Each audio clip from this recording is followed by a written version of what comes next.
Hello, Internet! I recently hit 200 subscribers! Woohoo! That was all the way back in December, but this video I meant to release for that, but because it was in December and there was a lot of chaos surrounding really close death and also just the holidays being the holidays in general, I did not have time or really the motivation to get around to making this video. But I'm starting to bounce back now that it is January and it feels like a fresh new year, so I'm happy to start getting into this new video topic.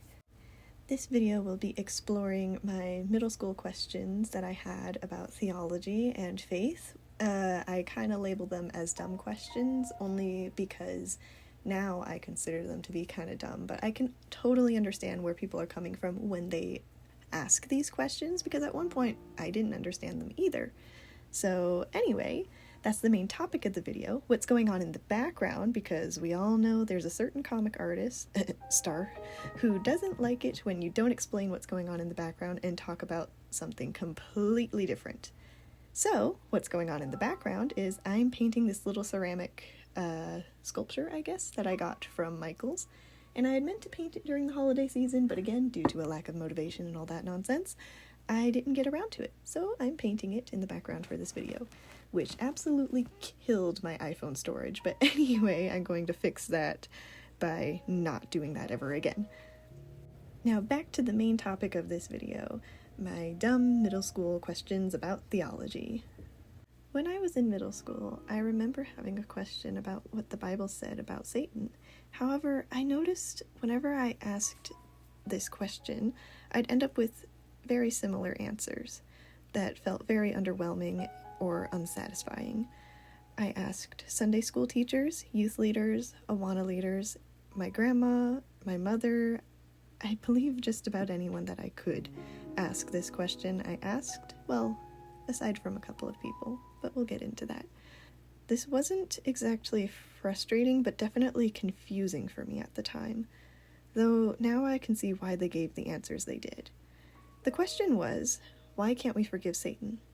Mainly because A, I was told anyone could be forgiven, and nobody was too far gone, and B, because nothing is impossible for God, why is this one guy more damned than the rest of us? Wasn't he also more important before we were created? These were the following questions I had in my head, but my 12-year-old brain didn't have the easiest time articulating them. Therefore, the answers I got were along the lines of, because he's Satan, he doesn't want to be forgiven, and they'd simply move on to other questions or more pressing matters, basically just leaving my question very unsatisfyingly still unanswered. The answers always felt so generic and not really well thought out, so I eventually kept asking different people because of that. Eventually, I started to think that somehow I had figured out how to dismantle the Bible because of this question. You know, an over 2,000-year-old ancient text obliterated by a 12-year-old. A bit ridiculous, I admit with hindsight.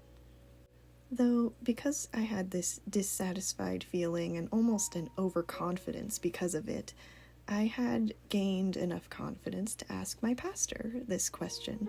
I wanted to know if he would say the same thing as everyone else. To my complete surprise, he did not. He gave me an answer that has satisfied me to this day.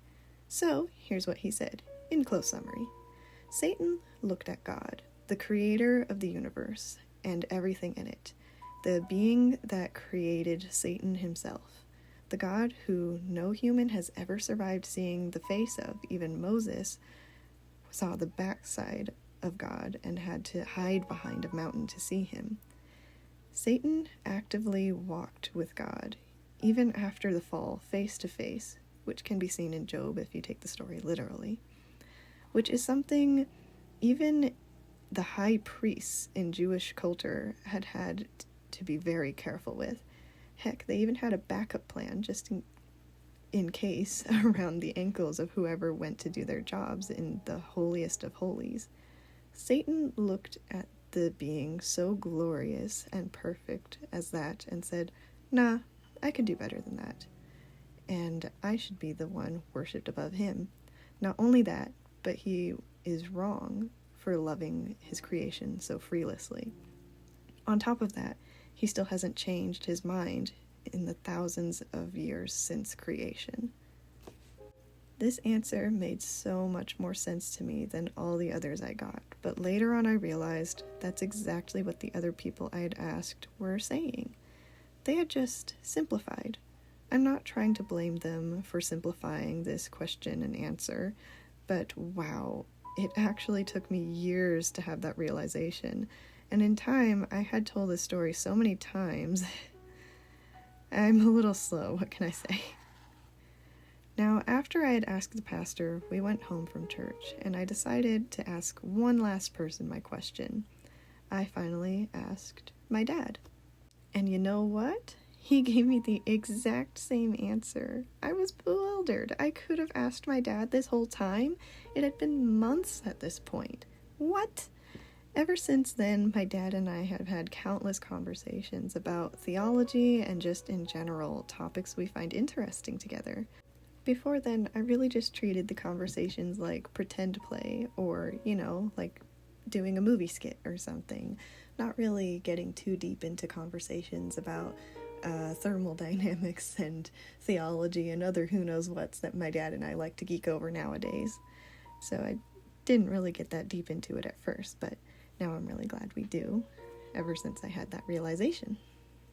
Now, when I look back on this, I call it both my first experience with theology and questioning my religion/relationship with God.